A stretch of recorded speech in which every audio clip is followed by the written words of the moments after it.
Булат Темирбаевич Юсупов – башкирский кинорежиссер, член Союза кинематографистов и член гильдии кинорежиссеров России. Окончил Всероссийский государственный университет кинематографии имени Сергея Герасимова. В 2004 году его фильм «Радуга над деревней» стал первым полнометражным художественным фильмом Республики Башкортостан. Теперь у Булата Юсупова 12 полнометражных фильмов. Он режиссер картин «Долгое-долгое детство», «Бабич», «Первая республика», «Дневник поэта».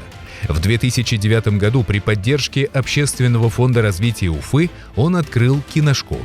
В своих работах Булат Юсупов передает национальные ценности Башкортостана.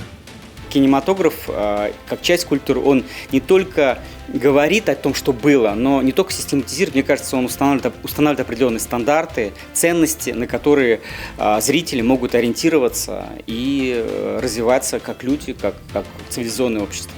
Указом главы Башкортостана Радия Хабирова Булата Юсупова наградили орденом Салавата Юлаева. Башкортостан – это повод гордиться.